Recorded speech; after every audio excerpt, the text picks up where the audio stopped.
Alright guys, so I'm going to be showing you why I use thinning shears when I'm blending hair. Thinning shears are a game changer for creating smoother and softer fades with more detail. I'm going to be walking you through how and why I use them. When I'm using my thinning shears over comb, I'm using a tapered comb. A tapered comb looks like this. It'll have smaller teeth and eventually get to bigger and larger teeth.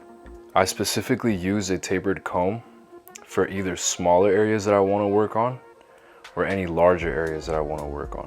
The smaller teeth allow me to get into smaller areas where I want to detail. More so, I use the comb underneath the shears to not only protect the scalp, but to also pick up the hair that I want to cut.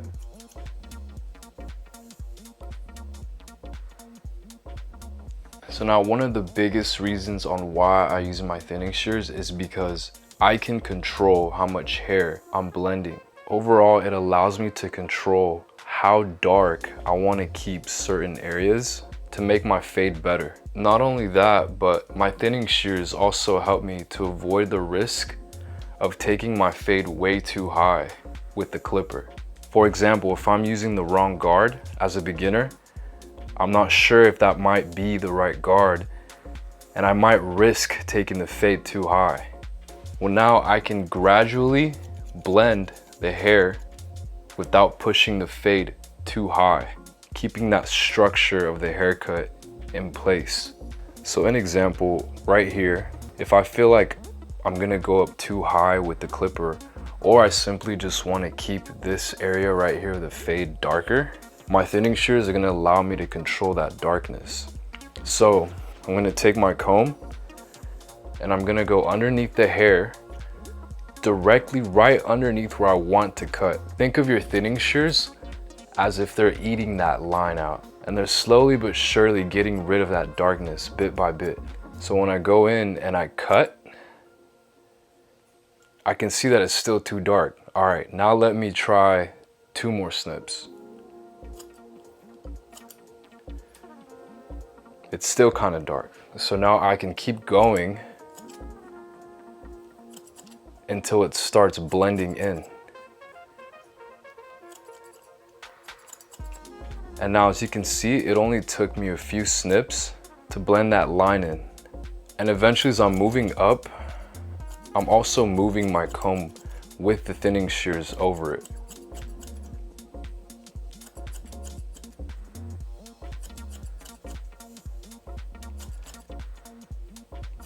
And I'm making sure I'm always combing the hair down to make sure that I don't mess up the fade or leave any hairs. Overall, I want to make sure that I have a clean canvas at all times.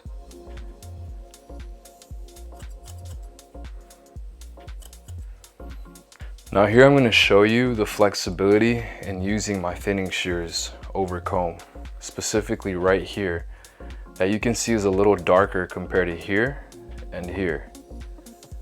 So now what I can do is I can also angle my comb in that certain direction that I want to cut, or I can also angle my scissors to just get that specific area. What's cool about the thinning shears is that it's not going to cut the hair, it's pretty much taking the weight out and making the dark areas lighter, allowing you to basically customize a fade to however you want it to be. So for example, I'm going to go in here and I can angle my thinning shears to just get that certain area of the fade. Even in smaller areas, I'll switch to my smaller teeth and I'll go right over it. And I'm only getting that small area by literally angling my shears right on that dark spot. So I'm just pretty much munching out that dark spot until it becomes light. And the key here is to not be afraid. If you have to go one swipe, comb, and then another swipe, that's okay. Eventually, the more you repeat it, the more comfortable you'll become in using your thinning shears.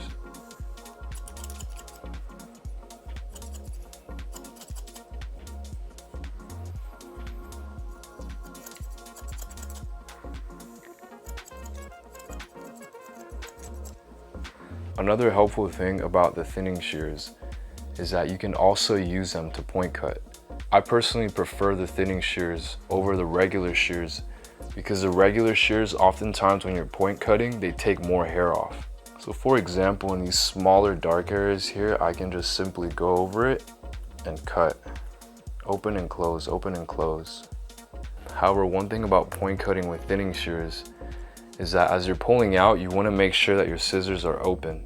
You don't want to have them closed and risk yanking a hair out of the scalp. So with my thinning shears, it allows me to go into smaller areas and just make the fade a little more detailed. It can be any little dark area. Eventually you train your eye to see these small spots over time. It's important to also look through your camera, because through your camera you can also see a lot of spots that your eye cannot see. Now I'm also going to show you here that I'm also cutting in the angle that I want to structure the fade. So since here it's essentially dropping down like this, I'm having my comb at that same angle that the fade's dropping, since I want to structure the fade to come down here this way. Because if I have my comb like this and I'm cutting like this, I might cut in too deep over here towards the crown, and I'm gonna mess up the structure of that fade. So I'm cutting in the direction that I want that structure to be.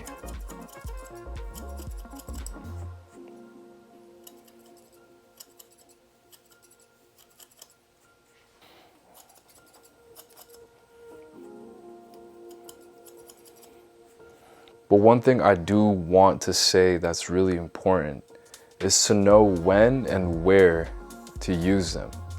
For example, I'm not going to use my thinning shears from, let's say if I had a 0 line to like the length of a 4 or a 5 or any bigger number, right? So if I had just a bald line with this length here, that doesn't make sense. It would just take too much time. I'm literally blending in from that 0 line all the way to that bulk. Overall, I focus on areas where I don't want to risk taking too much hair off, like the top part of the fade or any smaller areas, smaller sections that my clipper might just completely obliterate, right? I mean, yes, I can use the corners, but I prefer to use my thinning shears since it's more flexible.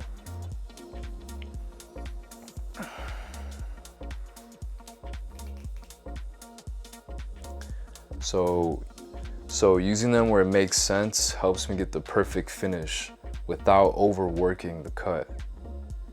Alright guys, and that concludes on how and why I use my thinning shears over comb to blend the fade.